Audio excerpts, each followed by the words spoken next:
Right. Yeah, and I think with that, then they can have the confidence to know that no matter what is going on, you bring it back home. And we're going to come up with a game plan for us to still win, regardless of all the circumstances around us. Hello, everyone. We are Greg and Jacquie Francis, and welcome to High Performance Parenting, where our passionate goal is to encourage you to raise champion children in a crazy world. Every week, we will bring you multiple episodes from our extensive experience of raising our six happy, healthy, successful, godly kids who are confidently equipped to win big in life. We deeply believe that any parent who is provided with the right knowledge and continual support can raise amazing kids. And when they do, all of our futures get better. If raising up future generations of absolute champions matters to you as much as it does to us, here's how you can contribute. Like and share this podcast with everyone you know. And together, let's embrace this journey of raising champion kids in a crazy world. Hey guys, welcome back. Excited to chat with you guys today. We're in the studio today. And excited just to chat about all good things, hon. What should we chat about today? Well, let's talk about kids. Well, Since it is a high-performance parenting podcast. That's a good idea. I didn't know if we wanted to go off to some other tangent. Are we talking about our teenage kids today? Is that what we're doing? Yes. Well, did you hear about the teenager who failed his driving test? No. He thought it was a crash course. You're a joker. Why are we doing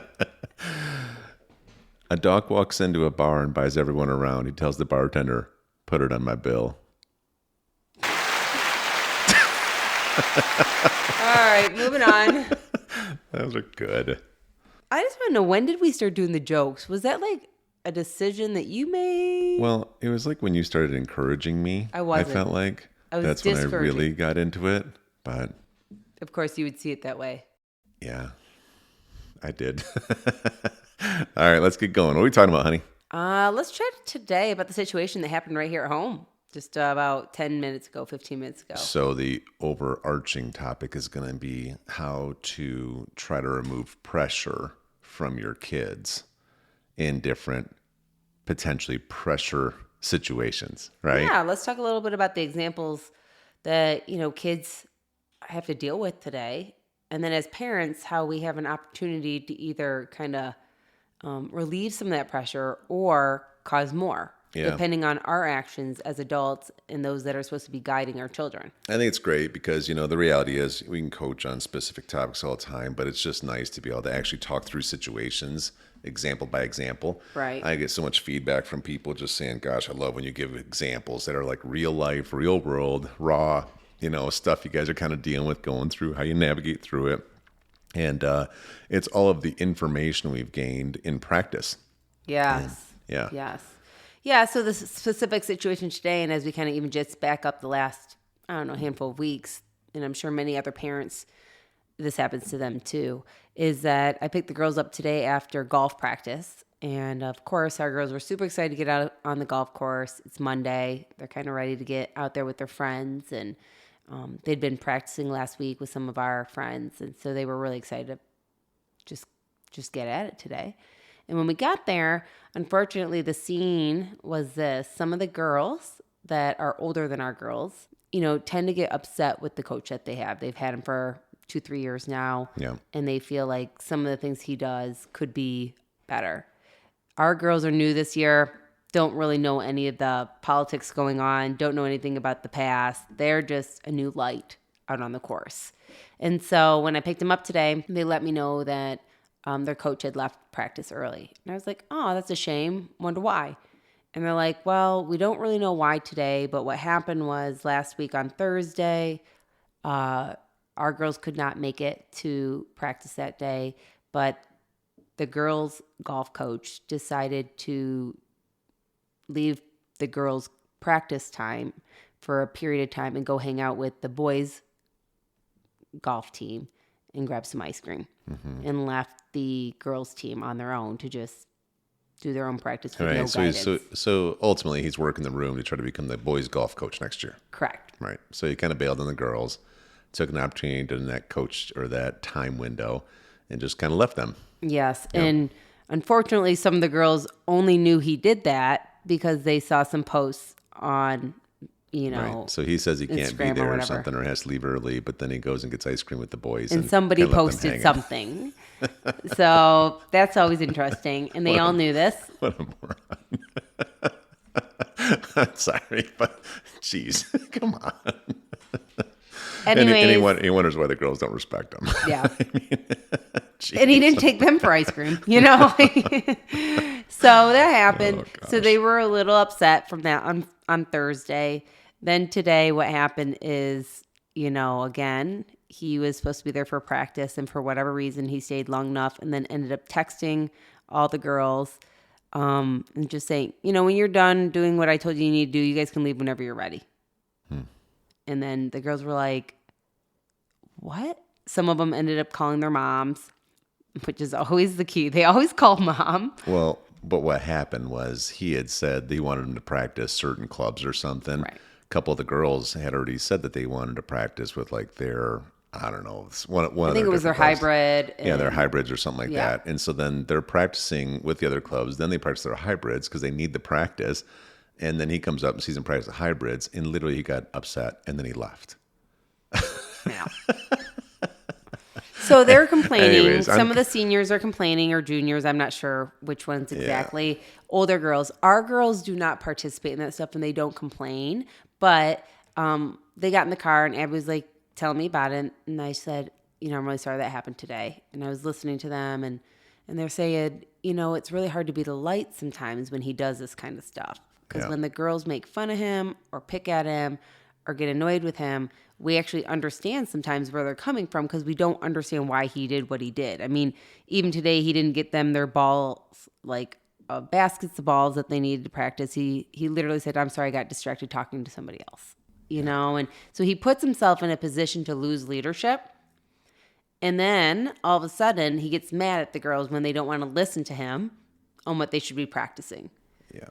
And then the girls get frustrated because some of them actually are very good on the team, and they're not being coached on how to win. We have some tournaments coming up in the next 2 weeks, districts, states, all that kind of stuff, and they're getting really frustrated. And, it was just one of those situations, and maybe you as parents, you can think of situations like this. I know we've had others when our other kids have played on other sports, to situations that have happened. Yeah, it's tricky, because you end up, and the reality is, we're learning this more and more as our kids get a little bit older and engage in more things, but whether it's just a teacher who probably isn't the most effective teacher, or it's a coach who probably really isn't the most effective coach, and it's a reality. It's not just a parent complaining. It's like these kind of examples, are obvious. Point They're that very out. obvious, yeah. But then how does your kid navigate it? Correct. Right. That's the thing. How do we help them stay on track? How do we help, because we teach our kids to honor coaches, but then when the coaches are being dishonorable, right. How do we guide them into handling that? So you want to talk about that?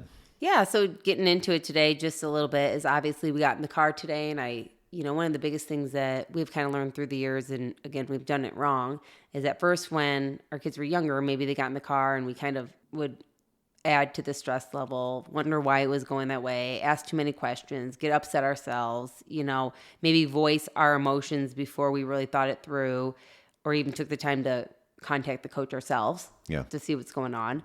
And that didn't really help our situation, because then no matter what, the kid felt frustrated, like, so do I go to practice anymore? Do I listen to the coach? Mom and dad just said honoring, but now they're kind of joining us in the complaint fest. So what's going on? So we've learned now, when the kids get in the car, first of all, of course, I'm listening to them. And it's not like my kids are the type that just, totally rag on somebody. They're not that type of people. But you could tell they were frustrated, hurt, and upset themselves. So it gave me an opportunity to listen to them, hear their heart, hear their concerns, and chime in where I could. Like, yeah, I don't know if that was the best idea. I can understand why you're frustrated about that. Some of those decisions can lead to this, and give those kind of things. But then also teach them too how in that situation that they're allowed to come to me about this kind of stuff. They're allowed to discuss it with me. They're allowed to be raw and vulnerable and upset and mad, because in all reality, they give up time doing other stuff too to come be at the course, and they want to be coached. They're upset. They're like, they're mad that they don't get a coach that wants to give it their all with them, because they feel like they're giving their all. And they want to be heard for that. So it was good. I mean, we had like a 15-minute drive home to hear it, and even how some of the other kids were handling it. You know, they were pretty upset. They were calling their moms from the course, had them on speakers. Some moms are getting upset also. Some were like, well, can we discuss this at home when I'm off the speaker? You know? Like, that would be good if you didn't ever put me on speaker, you know, because I don't want to be put in that situation. And, you know, a few of the moms were getting upset, and I can understand that. But we got in the house, and it gave us a chance when we did that. We came in, and the kids, of course, they were like, hey, Dad. And you're like, how was practice? Yeah. Yeah. And what were their first words? Dad, can you be the coach next year? I'm like, what? What's going on? You know, what's happening right now? And then, of course, I'm starting to hear all these stories and everything that they're talking about, right? Right. Yeah. And I think the moral of it today is that as it's live and fresh here, is that as parents, we have to slow down enough to let the kids know that, yes, you know, I hear what you're saying, and, you know, that's valid. You'd want a coach that was around to see what you're doing to help you improve, to care enough about you guys and not go sneaking off, you know, to play ice cream with somebody else or do ice cream with somebody else or whatever the case may be. But how do we want to handle this? That's the key now. Like, so the situation happened. So now how do we handle it is the key to the whole thing. Right. And that's the lesson in it all. It's like, okay, you know, taking a little pressure off the kids. First of all, let's let them vent for a minute. Let's let them air out their concerns. Let's make sure that they know that they're heard. Let's make sure that they know that what they're feeling is even valid, because it is. Yeah, and in their world, it's a big deal. I mean... And then even you and I probably have to vent for a minute because...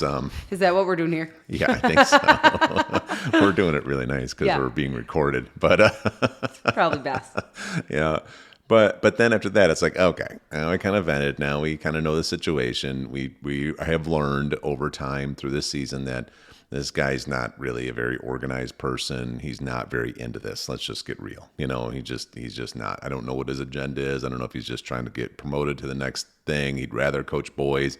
I don't know. Like, I don't know. I don't know. I've never talked to him. I just know this. He just kind of base everything on how he's been acting. And so now we're going to start having conversations around, okay, well, even though you have a lack of leadership in the person that's supposed to be the leader, that's not a good enough reason just to like make your season bad. It's not a good enough reason just to be like, okay, well, I guess that's why we're going to fail. It's like, how do you pick up leadership now? How do you start, you know, thinking through what are possible solutions, you know, stuff like that. And that's what we're going to start probably discussing.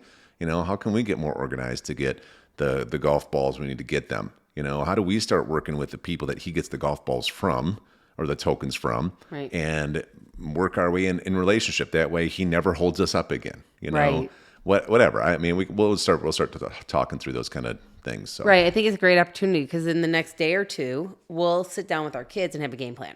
Like we don't just throw away the whole season now. We don't just give up on the sport that they have loved for however many years right now. We come up with a game plan on how we still win. Yeah. And of course, this also goes with the saying that numerous times we've tried to communicate with this coach. You know, I can highly suggest many times to contact the coach. You know what I mean? I know all through the years it's been, hey, I think I'll send him a quick email, give him a call, whatever it may be on the different sports teams our kids have played for, to try to get to know the coach and understand better what's really going on. So if I can encourage anything, that's always our first go-to, is to get involved with the coach and see what's happening. Yep. And if the coach is receptive, then maybe we have something to work with. If the coach isn't, then we got to go back to the basics with our kids. Yep. And so that will be our first thing this week, is to get the kids organized. So how can you be the best version of you at the golf course? Does that mean that we got to get there early, get your bucket of balls, get you where you need to be, and do your thing?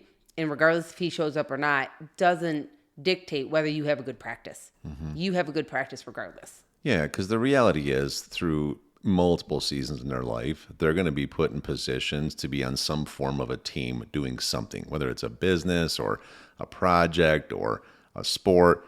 And there's going to be times when there's a lack of leadership. And so these are opportunities to learn how to take on leadership, right? Even if you are just a freshman in golf right now, you know, and So that's really the main lesson, and that's what we're going to help them navigate through now over the next, handful of weeks. We're going to make the next couple of weeks finishing up the season the best they've ever had.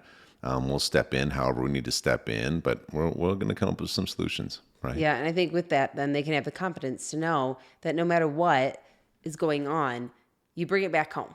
Mm-hmm. And we're going to come up with a game plan for us to still win, regardless of all the circumstances around us. Right. Because just because circumstances are happening around us doesn't mean we say, well, because of the circumstances, I didn't get to succeed this year in golf.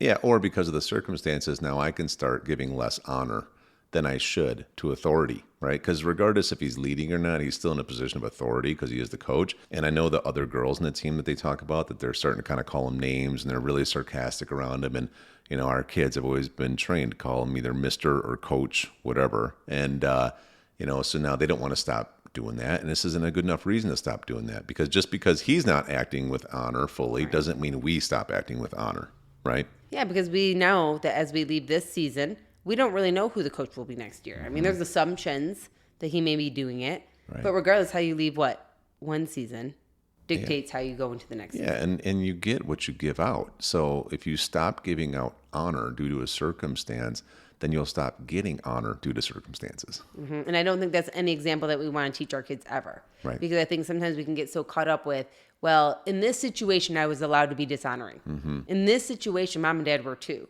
Mm-hmm. In this situation, we just chucked it up to that coach stunk, and we can just call him whatever we want, do whatever we want. Yeah. But it goes with you wherever you go next. Right. And the reality is probably what will happen is we'll keep showing honor. We're going to finish the season great. Next year, they're going to walk up in the team. Maybe this other guy's the coach of the boys now or something.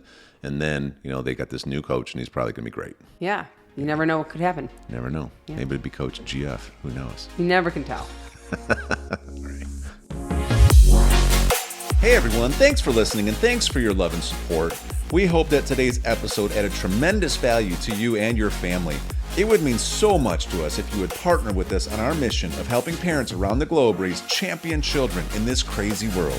To do so, simply take a moment to like and share this podcast with everyone in your network. And we have great news. You get more of us. You can expect new episodes every Monday, Wednesday, and Friday morning. So be sure to consistently tune in with us and enjoy our show. See you next time.